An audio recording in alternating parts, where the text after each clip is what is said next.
Assalamualaikum warahmatullahi wabarakatuh.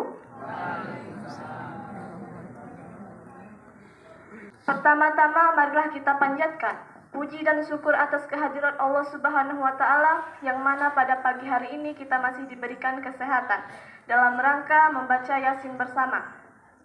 Salawat seiring salam semoga tetap tercurahkan kepada Nabi kita Rasulullah Shallallahu Alaihi Wasallam. Semoga kelak kita bisa mendapatkan syafaatnya di yaumul akhir nanti. Amin amin ya robbal alamin.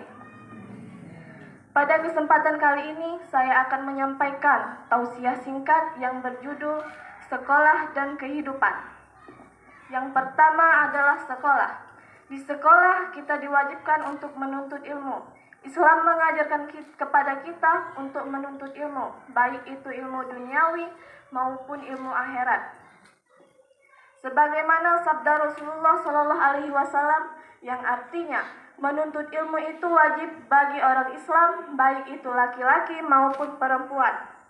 Kita sebagai manusia akan memiliki kedudukan yang terbaik di antara makhluk-makhluk Allah Subhanahu wa Ta'ala yang lainnya jika kita berilmu. Tapi jika kita tidak berilmu, maka kita tidak akan mengetahui apa saja yang ada di dunia ini.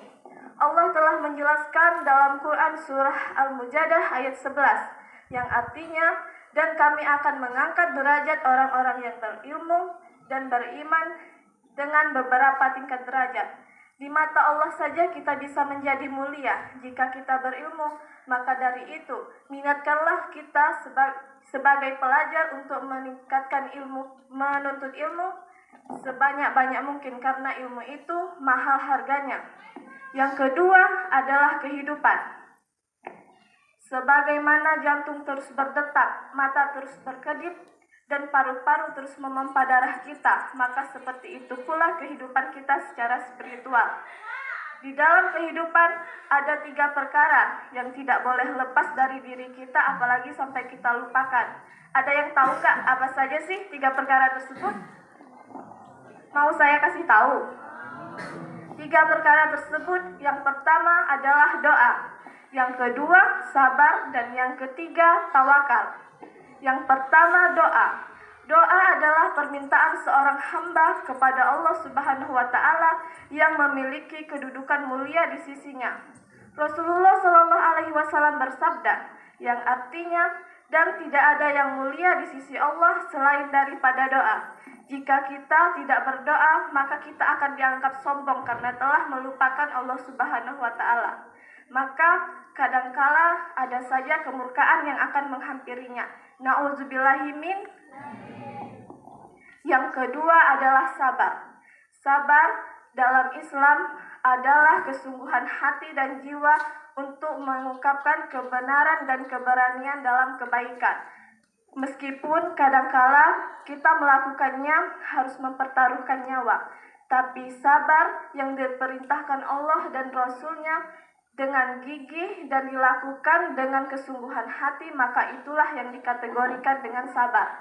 Yang ketiga adalah tawakal. Di hidup ini tidak ada yang direncanakan akan sesuai 100%. Kadangkala ada saja yang tidak terrealisasi dan bahkan sampai menyakitkan hati. Tetapi kita sebagai manusia tidak boleh depresi, apalagi sampai frustasi. Serahkan semuanya kepada Allah Subhanahu wa Ta'ala.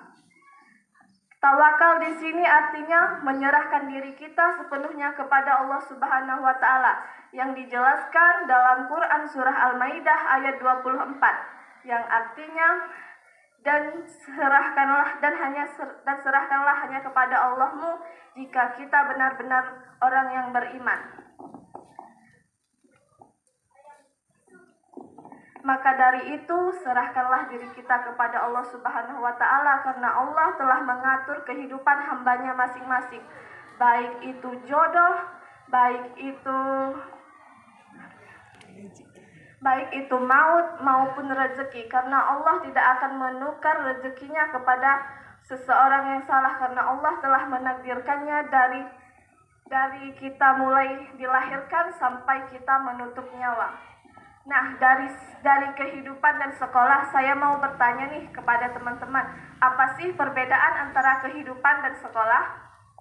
Ada yang tahu nggak? Perbedaan antara kehidupan dan sekolah. Jika di sekolah, kita akan dituntut untuk belajar, baru dikasih ujian. Tapi berbeda dengan kehidupan, kita dikasih ujian, baru kita bisa belajar. Betul? Sesungguhnya Allah Subhanahu wa Ta'ala tidak akan menguji hambanya di luar batas kemampuannya. Maka jika Allah menguji kita, maka Allah percaya kalau kita yakin dengan ujian Allah Subhanahu wa Ta'ala untuk melewatinya. Maka banyak orang yang berkata, pengalaman adalah guru yang paling bijak. Mungkin hanya itu saja yang bisa sampaikan. Lebih dan kurangnya saya mohon maaf, kepada Allah saya mohon ampun. Saya tutup dengan wabillahi taufiq wal hidayah. Wassalamualaikum warahmatullahi wabarakatuh.